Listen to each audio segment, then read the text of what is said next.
Good morning, everybody, and for those of you joining from Israel and for those joining from Asia, good afternoon. My name is Rebecca Zeffert, and I'm the founder and executive director of the Israel Asia Center. And I'd like to welcome you all here today and welcome our two speakers today. Mark Clifford is executive director of the Asia Business Council in Hong Kong, and a member of the Israel Asia Center's Advisory Council. And previously he was editor-in-chief of the South China Morning Post. I apologize for the fighter jet flying overhead in preparation for Israel's Independence Day above here. Sorry, we might hear a few of those during this call. So previously, Mark was editor-in-chief of the South China Morning Post and Asia Regional Director for Business Week. Mark moved to Asia in 1987 as the sole correspondent for the Far Eastern Economic Review, and later served as the magazine's business editor in Hong Kong. His most recent book includes is The Greening of Asia: The Business Case for Solving Asia's Environmental Emergency. He's a member of the Council on Foreign Relations and a member of the Hong Kong Forum. Welcome. Thanks, Rebecca. Dr. Gedaliah Afterman is head of the Asia Policy Program at the Abba Eban Institute of International Diplomacy at the IDC in Herzliya. He previously served as a fellow and China program lead at the Jewish People Policy Institute in Jerusalem. And prior to this, he served as a political officer at the Australian Embassy in Beijing, responsible for strategic planning, policy advice to the Australian government on issues relating to China's foreign and strategic policies, its relations with major powers, as well as its engagement with Asia, Europe, and the Middle East. Thank you. Good to be here. So diving right in, Mark, this one's for you. Can you provide us with an overview of what we've been seeing among the Asian tigers with regards to their experiences in handling the COVID-19 outbreak? Yeah, well, thanks, Rebecca, and great to join you and everyone from around the world. I, as you said, moved to Asia, first to Korea in 1987, and there was so much talk then about Japan and what they called the four Asian tigers: Korea, South Korea, Taiwan, Hong Kong, and Singapore. And they supposedly had some secret sauce for economic success, along with Japan. And then Japan's asset bubble burst and the Asian financial crisis came, and it seemed that these tigers weren't really so fleet of foot after all, and everybody forgot about the Asian economic miracle. But as we've gone through this COVID crisis, I started looking at some of the numbers, and it's extraordinary how these five different countries or these five different economies, all very different cultures. Some have a lot of obesity, some have high smoking rates. They a lot of good things and bad things. But what they share in common is really, really low number of deaths from COVID so far. So as of this morning, I got some help from my colleague, Colleen Howe, who collected a lot of great data, which I'll be talking about some this afternoon. And as of this morning at 8:30 Hong Kong time, these five economies had a total of 636 people who died of COVID. When you think it's a population of about 215 million people, so about 2/3 of that of the US, 636 fatalities that we know of from COVID versus about 55,000 in the US. Italy's had 26,000, closer to 27,000, Spain 23,000. Even China's had almost 5,000 COVID deaths. So it's remarkable that these five places have done so well. And I think it's worth having a discussion. I certainly don't have all the answers, but it's worth saying, hey, maybe we should look again at Japan and the Asian tigers, and maybe they really do have some sort of secret sauce, not a secret sauce, but some things that the rest of the world can learn from. Okay. Mark, maybe you could elaborate a little bit and give us a few examples of what is it that's so special about some of these countries? What I mean, in What's the terms secret of sauce, right? what is this Yeah. exactly? What is the secret sauce? Yeah, well, I think it's a mixture of things. First of all, these are all pretty wealthy places, so they are able to put resources into a problem. So most of them have ramped up testing. So Hong Kong, South Korea, and Singapore have among the highest testing rates in the world. Over 10 people out of every 1,000 are being tested. So if you can't measure something, you can't really see the problem, let alone fixing it. So I think the fact that there's been aggressive testing, South Korea is the one that started, almost McDonald's fast food style drive-through testing has been great. They all have good public health systems. I mean, the US, I think we're seeing a weakness where at the cutting edge, at the bleeding edge, the US medical world is probably the best. But as a public health system, it's failing abysmally, especially in cities like New York. These places, South Korea, Taiwan, Hong Kong, Singapore, Japan, they all have really good public health systems, which are either free or nearly, heavily subsidized. So, money isn't an issue the way it is in some countries. They also have cohesive, they do tend to be fairly racially homogenous, not completely. Singapore, probably the least so, but still 90% ethnically Chinese.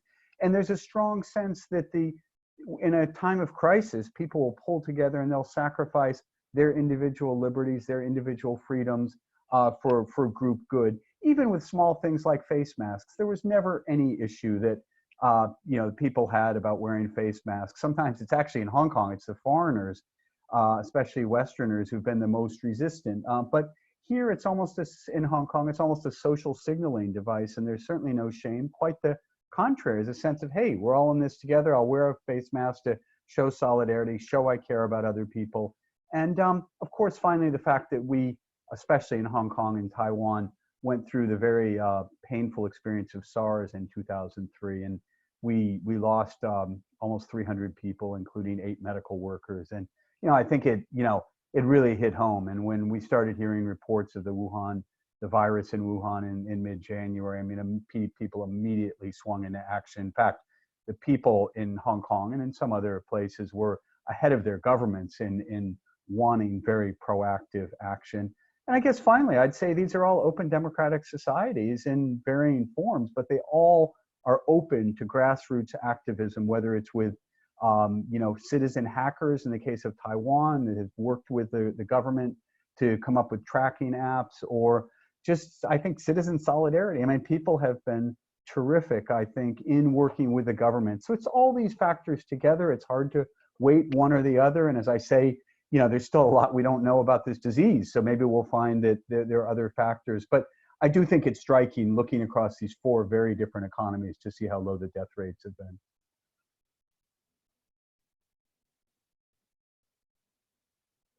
Unmute myself there. Thank you for that. Gedaliah, what can you tell us about Israel's experience in terms of the last few weeks, how Israel's been combating coronavirus? What's Israel done right? And where could we be improving? Well, I think Israel was very quick to respond very strongly. I mean, following the Taiwanese models and other models, even the Chinese model, in some ways, Israel applied pretty extreme measures like a lockdown, like flight cancellation, even using the security services to monitor the population very quickly, basically putting in emergency measures to control the situation very quickly. And I think that generally has paid off. I mean, the numbers here are higher than some of the numbers Mark was talking about in Asia, but we only have 200 deaths so far. I think some of the problems are to do, some of the weaknesses in Israel are to do with preparedness. Israel wasn't prepared, like many countries in the West, wasn't prepared for the pandemic, even though we had a few months to watch what was happening in Asia. And I think that was part of the problem. I think in general, part of the problem with the West in this event was that everyone was looking at what was happening in Wuhan and in China. And unlike the countries in Asia, we didn't act, we didn't prepare. We kind of thought it would never happen to us. It's an Asian problem, it's a Chinese problem, it's not a Western, it's not a global problem. And I think that's the source of many of the issues we're facing now in the West and in Israel in particular. We have emergency measures in place, but we don't have any clear policy looking forward. We don't have any clarity regarding who is running the crisis.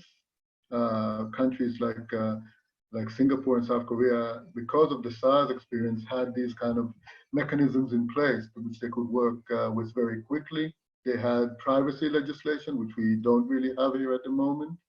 We need to keep in mind that Israel at the moment is the only democracy that resorted to using its intelligence services to monitor its own population, and that's creating some challenges that we can discuss in more detail a bit later.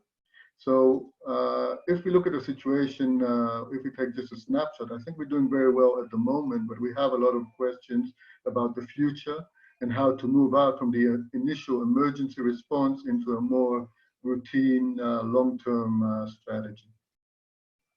I think, by the way, Mark, just to add to what you're saying, I think looking from Jerusalem at the situation, two of the things that were really lacking in Israel is one, as you mentioned, the SARS experience and learning from it, but also these direct relationships, direct connections to Wuhan, to China. So many of these countries and territories had direct intelligence or direct information of what was going on before the government level kicked in and before the WHO kicked in, and people were preparing. Many countries in Asia started taking action based on what they were hearing directly from China, and that's something that we didn't really have here. According to a recent McKinsey report, countries with the widest testing also have the fewest cases per 1,000 people. And these actually include South Korea, Hong Kong, Taiwan, Vietnam. Do you think this, plays into the issue of testing is a critical factor, and also, I mean, that one's for Mark and Gedaliah. How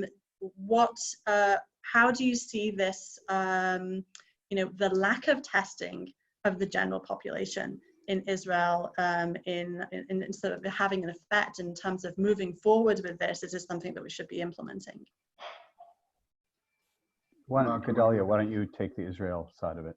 Yeah, no problem. I mean, as you said, the experience in Asia shows that all these measures only work when they come together with very extensive testing, with social distancing, with a lot of discipline. Israel has part of the equation, right?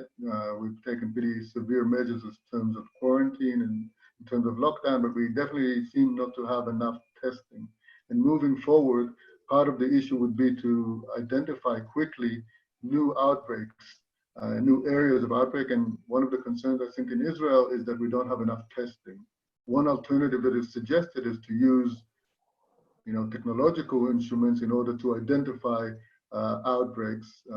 And that's part of the issues that are being discussed today, how effective they are, etc. But I think in order for Israel to really move forward properly, we'll have to ramp up the testing quite a bit. There have been some technical difficulties in Israel getting some of the equipment and some of the that's needed to have as many testing. I think at the moment they're doing around 10 to 12,000 testing a day. The Prime Minister here set a goal of 30,000 tests a day. So we have quite a bit more to go before we get to that level of tests.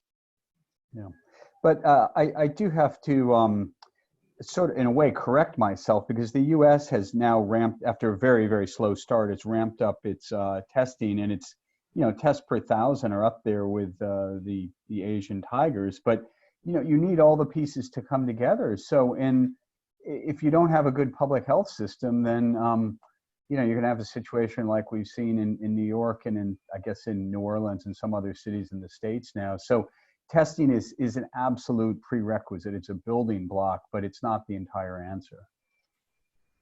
Yeah, it's been quite extensive in Vietnam and quite successful in terms of their their handling of the situation. Wouldn't you agree?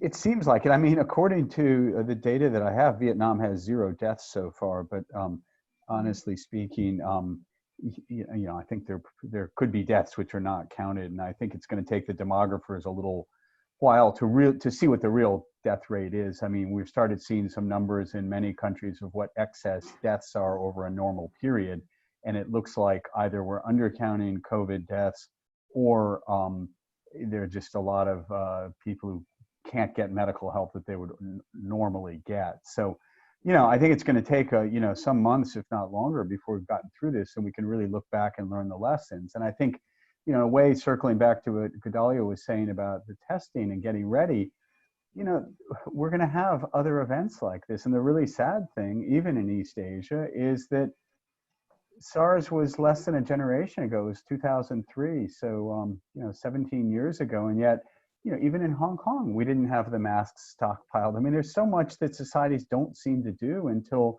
events are upon them. The U.S. being perhaps the prime culprit here of just watching this. I mean, as Gedaliah said, I think a lot of people in the West just watched this thing and somehow thought it wasn't really going to affect them. And it's, this is an issue for the world for the 21st century. And I guess the other thing we haven't talked about is we need to learn lessons and this is why it's great to have conversations like this. We need to learn lessons from each other and what, each country has sort of out for itself, but to the extent that we can work together, whether it's through the WHO or bilaterally or, on a grassroots basis, we have to get better at this, because this, I'm afraid, is not the big one. Exactly. So, sorry, we're just talking about lessons to be learned. Of course, less than a month ago, Singapore was being hailed as one of the countries that had got its coronavirus response right. And then, of course, infections surged. And can you, Mark, just tell us a little bit about what actually happened? Yeah, Singapore, as you said, had very low numbers, and it's I think it was around the order of Hong Kong. Hong Kong is just over 1,000 right now, and Singapore, with a slightly smaller population, about 5.8 million people, is now over 13,000 cases. And as you suggested, Rebecca, the caseload just blew up, and it was mostly had to do with migrant labor camps. And I don't know if camp is quite the right word, but there are hundreds of thousands of migrant workers, mostly from South Asia, working on construction sites and other manual labor occupations in Singapore. And I wouldn't say the conditions are squalid or horrible, but they're extremely cramped. And if you have 20 people sleeping in a room in close proximity, and you have hundreds of rooms like that, it's no surprise that the disease just sort of ripped through some of these camps, and the caseload has exploded. And I'm not really sure what to say. I think in retrospect, the Singaporeans are sorry they didn't take this more seriously, but it's it's interesting when you have economies that are built on, it's not an apartheid system, but you have a separate class of workers who are not subject to the same living standards, then it's pretty hard to protect your entire society. I mean, we're only as strong as the weakest and most vulnerable among us. And I think that's again, a lesson from the pandemic. And Mark, I think it's quite interesting also to compare the situation as you did, in between Hong Kong and Singapore, because coming up to the second wave, Singapore looked like they were doing better. And then they kind of dropped the ball a little bit once there was infection within the foreign workers compounds, and things, the infection rate jumped 10 times in about a month, from about 1,000 to more than 13,000. And that's one of the things that I think could be relevant for Israel. I think we just also had a question here addressed to what I was saying. So let me just clarify what I was saying. I didn't say that Israel's response is a failure, right? But I am saying that actually the response has been quite effective to date. The issue is more, how do we move forward in the long term?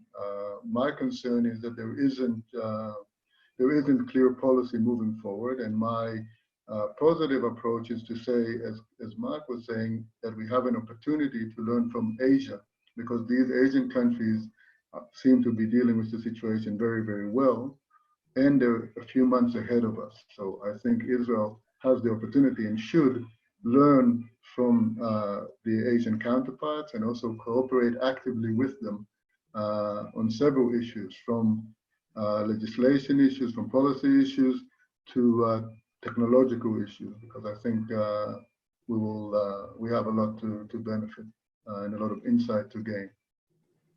We're not out of the woods, so in East Asia, so please don't declare victory yet. In Hong Kong, for example, we still have bars and a number of other public facilities, gyms, beauty salons are shut down until I think it's May 7th.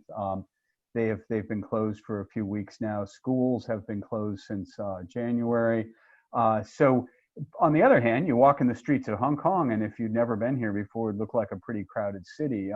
People are taking it easy. They're wearing a lot of masks, but there's not, it's not a kind of lockdown here. And so I think, I don't know if the world can learn from us, but we went into this faster. It seemed we went into the second wave ahead of others. So maybe we will come out, but I'm sure we'll make mistakes here as everywhere. And that might be a segue into a question that I got asking, curious to learn from past virus repercussions in Asia to understand what's likely to happen here. Masks in public forever, same with social distancing. What lasting effect did SARS have on people's actions in society? I think lessons always fade over time. As I said earlier, I think people in East Asia are much more likely to wear a mask when they're sick, they have a cold or something, so that they don't infect other people. Social distancing, I think it will last some time. And after SARS, it pretty much went back to normal very quickly. I do think the focus on hygiene, public health, just basic washing your hands, using the knuckle to push the elevator button, or something still a lot of us do from the SARS era. So I think there are just sort of good hygiene habits. But I think the question's a really good one. After this, I mean, when are we going to want to go back to, big concerts or just feel comfortable flying on a plane? I mean, what will that new normal look like? And I don't know. I think we should also keep in mind that it's not a one-way street. I mean, we see Singapore went into lockdown now, right? In the beginning of April, after doing very well in the beginning. We see areas of China back in lockdown. We see the situation in Harbin, for example, isn't looking so good in China. So I think when we look into the situation, it's not so much about declaring victory, it's about being better prepared and seeing what the possibilities are from our perspective, because we, in a way, have the luxury in the West now of looking at the Asian experience. It gives us a few more weeks to prepare for what's ahead of us. And I think we should definitely use that opportunity. Yeah, just to sort of underscore what you said, it isn't just a one-way thing. There's a concept I've heard from the States called the hammer and the dance. And you go through the hammer, the lockdown, then as we're going, you see in a lot of places they're starting to ease, but then that infections are going to sort of surge again, then the hammer will come back. So I think we may go through this kind of to and fro, the hammer and the dance, for really quite some time, maybe until we have a vaccine or until we understand the whole antibody situation, the extent to which people who've been exposed to COVID-19 are immune.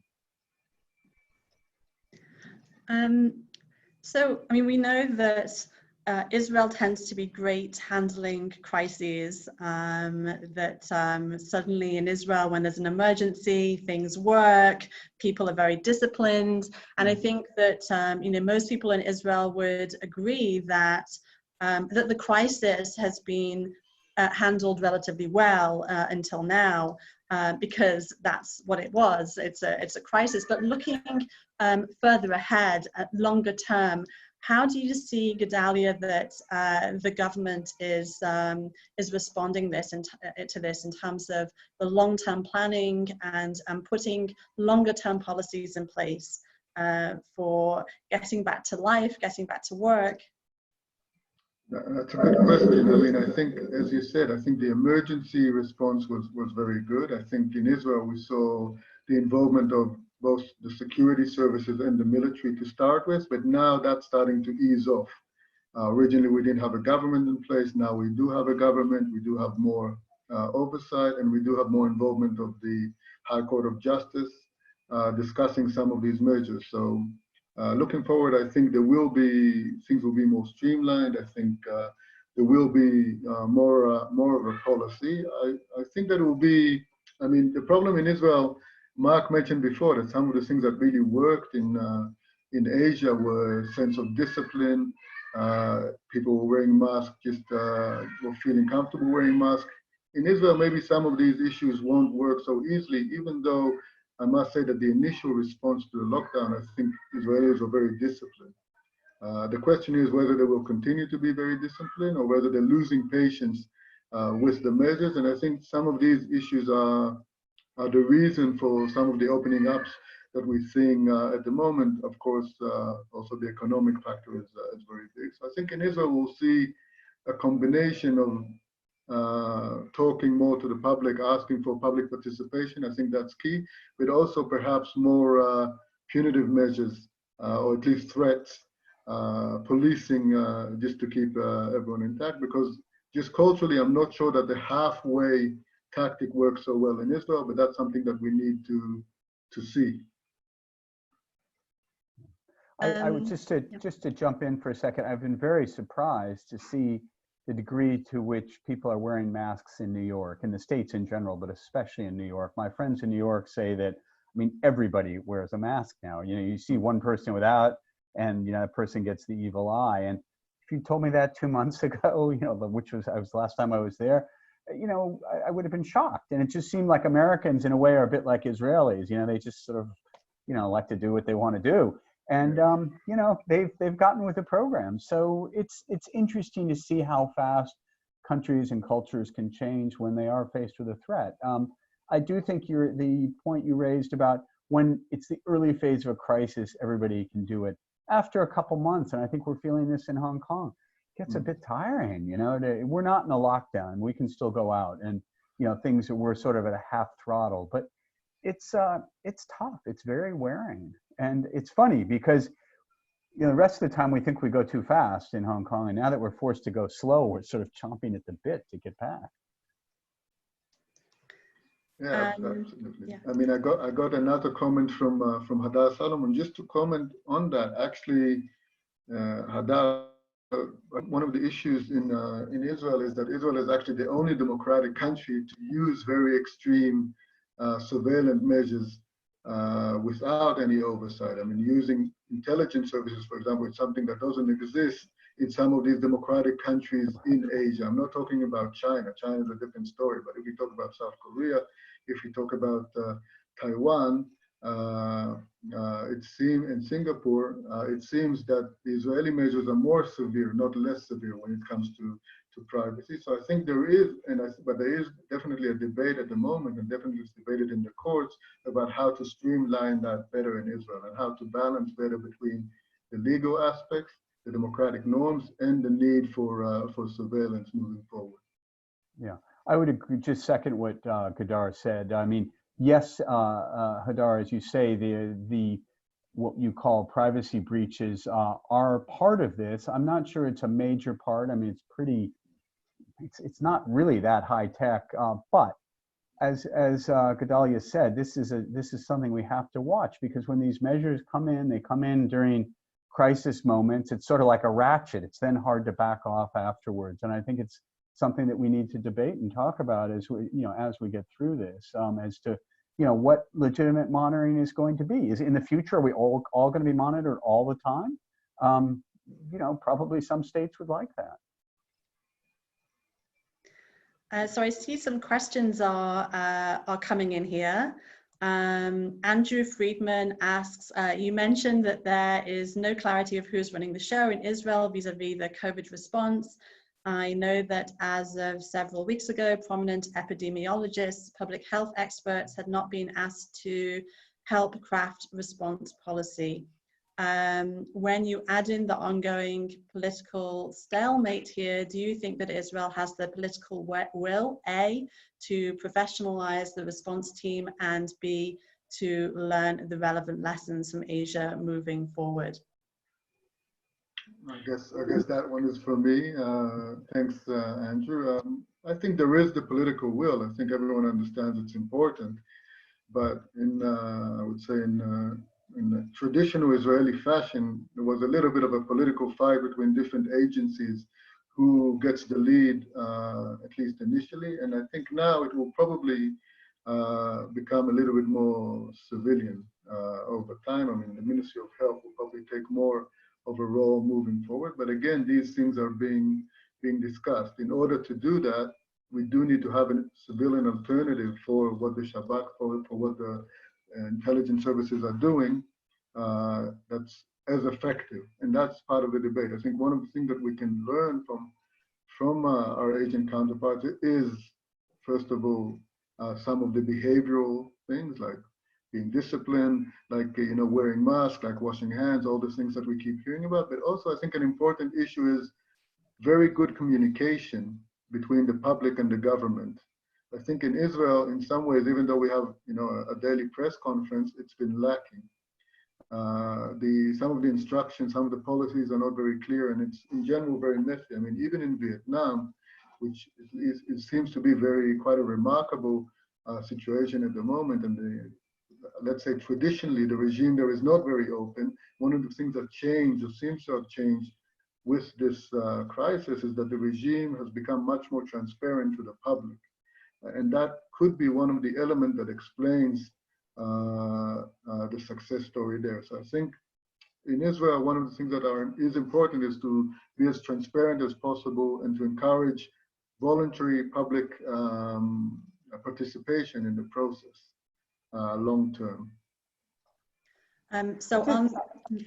Yeah, could I just second what Gedaliah is saying? I think this is remarkable historically. We have never seen a global crisis, war, famine, whatever, playing out like this, where it's playing out real time. I mean, we're having webinars, obviously. You're having, politicians and health professionals getting up and speaking and having to communicate with people.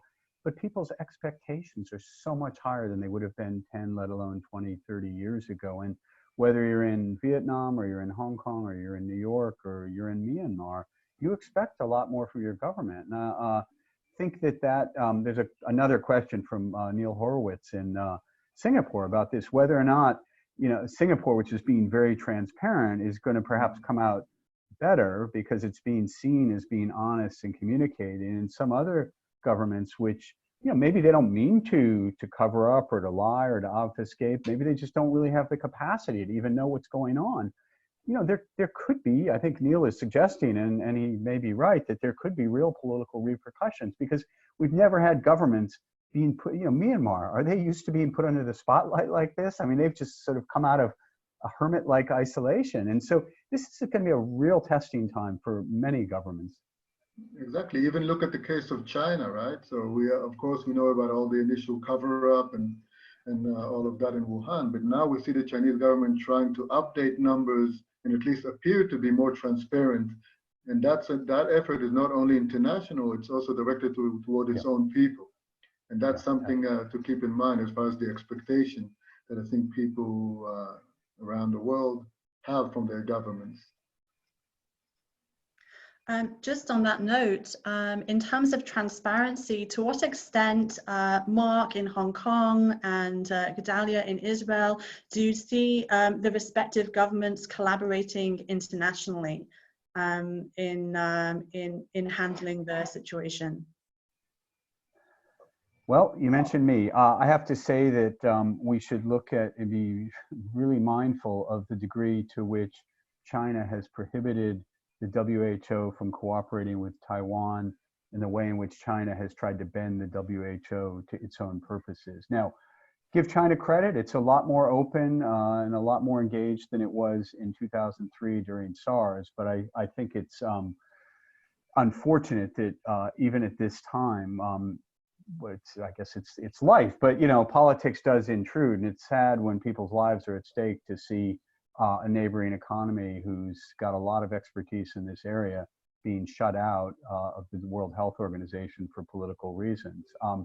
In Hong Kong, we also, I guess we're collaborating a lot with China, much more than we did during SARS, but there's deep mistrust on the part of the Hong Kong people. And in fact, many healthcare professionals went on strike, which is unprecedented, in early February to try to encourage the Hong Kong government to close the border completely with China. So there's probably a little more collaboration now than there was a couple months ago. I think we saw in the early days of this, it was more, let's just, draw up the, pull up the drawbridge and hide in our castle. There is obviously collaboration going on the technical and scientific and medical level, and obviously that's a good thing. Yeah, I think in Israel there are a lot of informal discussions between Israeli and Asian counterparts, countries like Singapore and South Korea and others. But I would like to say, I think it would be good to have more formal frameworks, not only to deal with the current situation and the way forward, but also for the next time. Because as we said, I think a lack of communication, a lack of networks was part of the problem, was part of the reason why we weren't as prepared. So I hope that for the next one, we'll have organic networks in place as well as official ones to learn quickly. I think, Mark, just about China, I agree with you that the lack of transparency is definitely a problem. I think a way to perhaps not solve it, but maybe improve the situation for Israel is to have direct contact with the Chinese scientific authorities, with the medical authorities. There's a way of getting more information,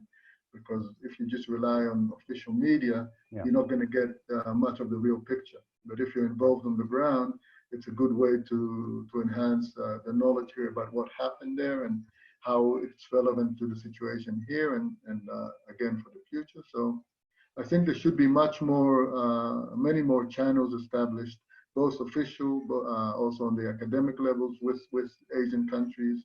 And I think there's also an opportunity on the business side as well. There's a lot of need, a lot of medical policies are changing in Asia. Israel has a lot of relevant capabilities on the technological front. So I think definitely they should have discussions about that as well. Yeah, if I can just jump in, lest I sound too negative. Actually, I've been very encouraged by a lot of below the radar things I've seen, particularly among the business sector, and in conversations with some Asia Business Council members.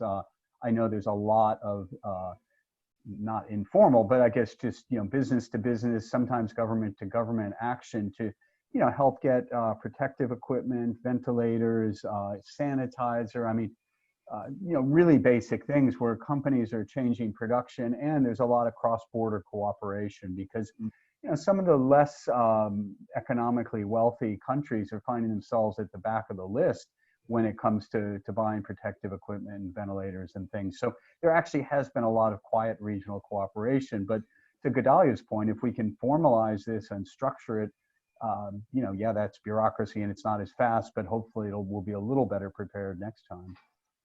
Absolutely. And in the Israeli case, we also saw that in the end, after many efforts in Europe and other places, in the end, most of the relevant equipment came from the Asian countries themselves, from China, from South Korea. Yeah. So that's something to keep in mind. If we have stronger networks, stronger relationships in place, then next time that whole process will be much more efficient, much quicker as well. So there's a question that came in from Larry Luxner. From the Washington Diplomat. What's the pandemic's long-term effect likely to be on Israel's trade with Asia? I mean, slightly different tangent. I think you should answer that, yeah. I'll try. I mean, it depends a little bit about on how quickly Asian economies will recover. But generally speaking, I think it could have a positive effect, because in some ways the epidemic highlighted not only China but also a lot of other countries, as the countries we discussed, South Korea, Singapore, that we do talk about them in Israel, but they're not really in the front of our mind, front of the list. And I think now we see a lot of capabilities, and also we do have a need to cooperate, and that could lead to a growth in trade with those countries. So on that level, I see it as an opportunity for Israel-Asian trade. a question also from Dan Katarivas from the Israel Manufacturers Association on how you see the relationship with China being affected by this. Slightly similar topic. Israel's relationship with China? Yes, I think so. Okay, yeah, it's a good question. I mean, we need to keep in mind, if we're talking about China, then we need to keep in mind that at the moment we're seeing a very strong, a very clear narrative war around the pandemic between the US and China. So it's not only a technical issue or medical issue, it's a very political and I would say strategic issue. And when we talk about Israel, China, some of this also has to be taken into consideration. But if you ask me, I think again, as I said before, if Israel has more direct channels with China, within the scientific community, within the medical communities, more medical cooperation, then it's likely that the information, the quality of the information we'll get from the Chinese side would be better. Of course, in China at the moment, you have restrictions on research and the whole issue of the source of the virus and all that is being contested, as we know, but that's a political issue. I think that on practical terms, again, there could be an opportunity for doing more with China, both in terms of relevant trade, relevant high-tech companies, relevant technologies, but also in terms of actual platforms for cooperation on information exchanges, joint scientific projects, etc. Yeah, if I can just jump in and add, I think Dan's question did relate to Israel, China, but I just want to underscore what Gedaliah said. There's a major war going on over control of this narrative, and we don't know how it's going to end up. I've seen people who have written convincingly that China's leader, Xi Jinping, will come out of this stronger than ever. And there are other people who think it's, if not the end of the Communist Party, it's going to badly weaken China. I think it's still in the balance. I mean, as usual, it's probably somewhere in between. But I think China is going to come out of this a bit bruised and wounded. At the very least, the economy, which they had been counting on to keep growing at roughly 6% a year, because they wanted to reach their target of doubling the economy over the 10 years ending this year. Obviously, that's not happening. I mean, there's a huge demand shock, and that puts China in a tough economic position. Politically, well, the U.S., I think the U.S.'s mishandling of this has certainly left China an opening. So we'll see where it goes. We've seen, as Gedaliah was alluding to, among others, the very public debate over the last few days about the EU and its comments on China's handling of the virus, and then China's diplomats coming in and trying to rewrite the EU narrative. So this is a really, really big political question, and of course it plays into this larger Sino-US dynamic rivalry that's now becoming something like a new Cold War. We hope it stays cold anyway.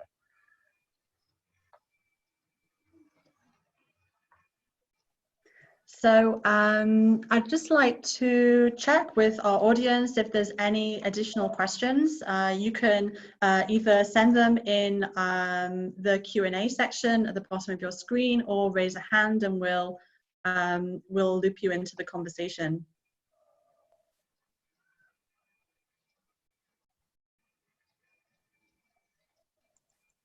Okay, so a question here from Ava Shui, who's one of the Israel Asia Center's Israel Asia Leaders Fellows, a co-founder of China-Israel Innovation Exchange Center, saying, I'm wondering how the shrinking global GDP and increased portion in public health impacts businesses and entrepreneurship, especially in the case of recession. Can I just, no, you go ahead, Gedaliah. No, you go ahead. Well, I think obviously, the world economy is undergoing something that very few people alive have ever seen, a collapse in demand of this sort. There are many, many companies that are not going to survive, and some very big ones.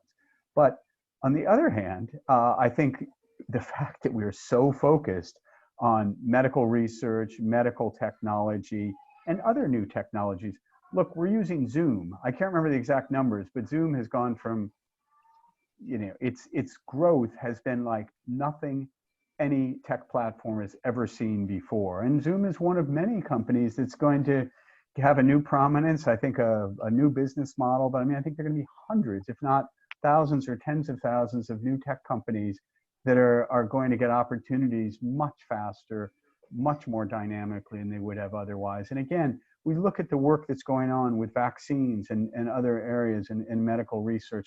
This has given this very, very powerful accelerant. And so, yeah, there are going to be a lot of losers, and they're going to, it's going to be a lot harder to raise capital, et cetera, et cetera. But there are going to be a lot of winners. And I think this is going to accelerate the transformation of a much more digital, a much more technologically sophisticated economy, especially in, medical and health related fields. And beyond that, it could result in sort of some reshuffling of institution, political, government arrangements, hopefully for the better. I mean, maybe some countries that don't have strong public health care realize that actually that's good for the whole society. And again, I take my country, the US, as a case in point.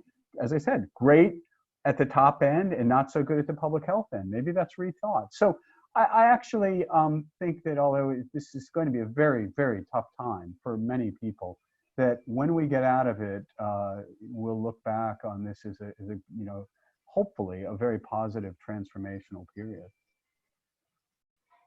Absolutely. I think it's also very interesting to see, for example, how the development of AI is focusing a lot on the medical side, finding solutions, finding things that are related to dealing with the pandemic. And I think that will move forward, and that will offer a lot of opportunities all over the world. Israel has a lot to offer in that field. China is working on it quite intensely, and I'm sure in the US as well. So you see all these developments, all these new areas of research and all these new technological developments that are already coming out of it, which offer a sense of opportunity. So an additional question here from Dan Katerivas, just clarifying his earlier question and asking more about how relations between China and the tigers, the Asian tigers, will be influenced by all of this. I guess I should try to take that one on. I mean, good question. I think China's relations with these four economies have been undergoing some strain recently. There are, sort of geopolitical and military issues with Japan that have, been getting worse rather than better over the past 5 or so years, although there were some signs of a thaw. And in fact, Xi Jinping was supposed to visit China this spring. Obviously, that's not happening. Taiwan, it looks like Xi Jinping wants to stay in office until he has taken back Taiwan. So I don't really expect a big thaw in that area. Hong Kong, China's tightening its grip on Hong Kong. And in fact, there are many people who argue that it's used the cover of and the world's attention being focused on the pandemic to tighten its grip in Hong Kong. There was 15 dissidents who were arrested about 8 or 10 days ago. Singapore is a little farther off, but I mean, I think there's also concern about China's growing assertiveness in the South China Sea. So China's going to have to work pretty hard to convince its neighbors that it was an exemplary global citizen in regards to COVID-19. Unfortunately, I'm afraid the narrative may sort of work the other way, and it may serve to underscore suspicions that many of its neighbors have about a rising China. I could be too pessimistic, but I mean, that's, I think that certainly has to be a worry on the part of China. Absolutely. I think China is very aware of that, and is very aware that it will be or could be blamed for the pandemic, and is investing a lot of energy. We've seen the so-called mask diplomacy, where China is sending a lot of assistance, a lot of aid to many countries, including in Asia. I mean, I think the trend of China trying to increase its influence in Southeast Asia and Asia will continue. The question would be how well and how quickly the US will come out of the pandemic as well, because I think if the US continues to be or becomes even more disengaged from the region, the Asian countries will have not much choice but to accept China as the strong player in the region. And that's, I would say, roughly the situation at the moment. Unless there's a big change in the way the US engages the region, I think it might not be a pretty sight, but I think the four tigers at least will have to engage more with China for economic and other reasons. But again, it also depends how strongly and how quickly the Chinese economy will recover.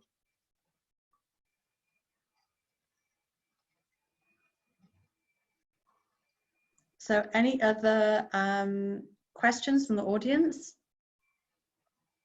I saw there's a question from Hadar Solomon, just asking about... Oh, in messages, yes, okay. Yeah. So I think I answered, I shared a few thoughts about the Israel-China relationship, just about some foreigner hate in China. So I think one of the ugly sides, or one of the more worrying sides of this pandemic that we've seen is in general a rise in racism. I mean, it started actually, unfortunately, in the West, where a few months ago, 3 months ago, Chinese people, people of Asian appearances started getting attacked in Europe and in the US, and now we see similar things in China as well, and I guess in an increased way against African migrants, especially in Guangzhou. So we are seeing an increase in xenophobia and in racism across the world, and in China as well. The situation in Guangzhou has even impacted China's relationship with some African countries. So I think it hasn't been handled very well on the Chinese side, that's for sure. I mean, we've seen, it's also to do a bit with the narrative on the Chinese side. We need to understand that China is trying to shift the story. So if in the beginning China was the source of the virus, now there's an attempt to say that China is the safest, cleanest place on earth, and the infection is coming from the outside, from foreigners. And some of the action that China has taken, some of it is, I would say, aesthetic. So for example, you have lists in China noting which countries have been most infecting China in the second wave, and others are more to do with trying to stop the second wave. For example, it's basically impossible as a foreigner at the moment to come back to China, even if you have the right visas and the right permits. So some of it, as I said, is justified if people want to stop the second wave. We have similar measures in Israel and elsewhere around the world. But on the other hand, some of it I feel has to do with that narrative. And that narrative can also lead to a negative sentiment towards foreigners. Just to extend your remarks a little bit about the African community, and there's a long-standing African community in the southern province, or in the old canton, Guangzhou. I mean, it's been there since the 13th century, and off and on. It's very large, very trading oriented, and these are people who are residents there, and they're being thrown out of their home. They were, I don't know if they still are, but it was the last couple of weeks, thrown out of their homes. Signs in a McDonald's restaurant and other restaurants, no Africans. I mean, these are residents of China. These are people with families. I mean, they've been living in China, and that kind of reflexive racism. And unfortunately, it's not confined to China. I mean, we have the U.S. president who was insistent in calling it the China virus, and the Secretary of State calling it the Wuhan virus, and international diplomatic meetings unable to issue a communique, or because people wouldn't, go along with the U.S. terminology, which frankly was quite racist and very unhelpful. And, you've alluded to these attacks on people. I mean, this is a time when we need to be pulling together rather than pulling apart. And, if we don't hang together, we hang separately, as an American a long time ago said. And I think that's a real lesson. And to the extent, and we've seen some wonderful examples of cooperation. And I mean, I think that's what we need to build on, and leave as much as possible the negativity, the xenophobia, the racism, the, pull up the drawbridge kind of approach behind, because we're all in this together, and this virus is not, respecting borders or race or nationality, and we've got to work together. Absolutely. So a question just came in from Ricky Ben David, who's a journalist with Israeli tech news site No Camels. She says, Israel likes to pat itself on the back a lot, and in some cases this is very much justified.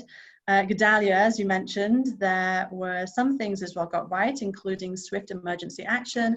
But if we're talking about lessons from Asia and the importance of preparedness, do you think Israel will move to become better prepared for the next global health crisis? I hope so. Absolutely. I think that's exactly what I'm trying to push for.